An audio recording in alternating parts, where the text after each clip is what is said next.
మొన్నటికి మొన్న ఏదైతే శ్రీరామనవమి ఉందో ఎస్సీ బిడ్డలు ఎస్టీ బిడ్డలు పోతే బయలుగా వెంటేషన్ గౌడ్స్ వేరే దగ్గర నిజం పోవాలి గౌడ్స్ వెళ్ళిపోతే ఈ గౌడ్స్ కూడా మీరు ఇక్కడికి రావద్దు ఇది మైలపడదండి. ఇప్పుడు గౌడ్స్ కూడా బీసీలే కదా. ఇవాళ ఉన్నటువంటి ఖమ్మం జిల్లాలో ఒక ఎస్టీ బిడ్డ భార్య భర్తలు నిజంగా శ్రీరామనవమిలో కూర్చుంటే వెలివేసిళ్ళు. నీకు ఒంటి మీద జంజనం లేదని ఆ ఒంటి మీద జంజనం లేదని వాళ్ళు పక్కన పెట్టి పూజ చేయాలి.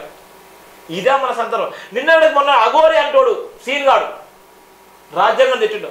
వాడు సంతాన ధర్మాన్ని నా అమ్మ నా అమ్మ నా అమ్మ అన్నాడు. ఆఖరికి అమ్మనే పెళ్లి చేసుకున్నాడు, ఆఖరికి చెల్లెనే పెళ్లి చేసుకున్నాడు, కాపురం పెట్టిండు.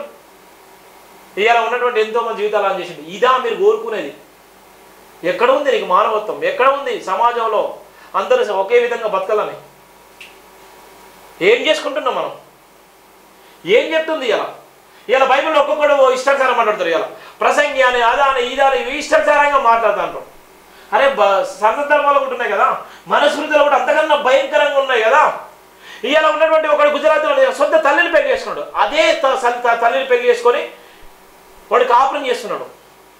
సొంత బిడ్డను పెళ్లి చేసుకున్నాడు. హిందూ ధర్మంలో భాగంగానే పెళ్లి చేసుకున్నాడు. కన్న తండ్రి సొంత కన్న కూతురు పెళ్లి చేసుకున్నాడు.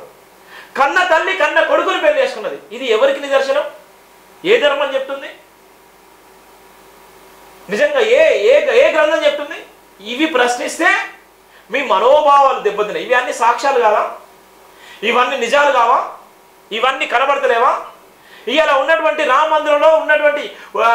మందిరంలో శుద్ధి చేసేటువంటి ఒక దళిత అమ్మాయిని అదే రామ మందిరంలో రేప్ చేస్తే మీకు ఇబ్బంది కదా? 7 మీద రేప్ అయింది, ఆ కేసు ఎఫ్ఐఆర్ అయింది. 7 మీద అదే దేవాలయంలో నిజంగా దేవుడు ఉంటే ఆ బిడ్డను ఎందుకు రేప్ చేసిండు? నిజంగా ఆ ప్లేస్లో ఒక బ్రాహ్మణ అమ్మాయో లేకపోతే ఇంకా వైశ్య అమ్మాయో లేకపోతే ఇంకా వేరే అమ్మాయినో నిజంగా ఒక దళితుడో గిల్చుడో పట్టుకున్నా కూడా చంపేసే వాళ్ళే కదా. ఎన్కౌంటర్ చేయాలని ప్రపంచం అంతా కూడే కూసేది కదా. మరి మా మానాలకు లేకపోతే మా ఆత్మగౌరవాలకు మా ఆత్మగౌరవ నినాదాలకి మేము ఎప్పటికీ దాసోహం కావాలా?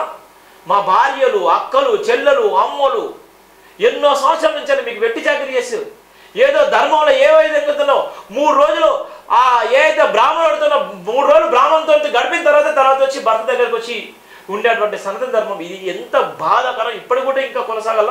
500 సంవత్సరాల నుంచి పడుకుంటే 5000 సంవత్సరాల నుంచి ఇంకా కొనసాగుతూ ఎన్ని రోజులు కొనసాగాలి? ఇప్పటి కూడా ఇంకా ఇదే వివక్షతను కొనసాగాల. దారుణమైనటువంటి పరిశీలన. ఎందుకు చెప్తున్నా అంటే ప్రపంచవ్యాప్తంగా ఎంత కుట్రలు జరుగుతున్నాయో, దేశవ్యాప్తంగా ఎంత అలజడి జరుగుతుందో చెప్పడానికి అన్ని. దయచేసి ప్రతి ఒక్కరు కూడా సబ్స్క్రైబ్ చేసుకోండి, షేర్ చేయండి. నివేదిక ఏదైతే ఉందో మీకు ప్రతి కూడా చెప్తున్నాను. ప్రవీణ్ పగడాల విషయం ఎంత పెద్ద కుట్ర జరుగుతుందో మీకు చెప్పేటువంటి ప్రయత్నం చేస్తున్నాను. ఎంత దారుణంగా ఉందో ఇక్కడ ఉన్నటువంటి ఈ ప్రధాన సూత్రధారులే ప్రధానంగా ప్రవీణ్ పగడాల విషయంలో ఆకు ప్రేరేపించిన వాళ్ళు మాత్రమే ప్రధానంగా చెప్తున్నారు. పక్కా ప్లాన్తో జరిగిన నేపథ్యం కూడా ఉంది.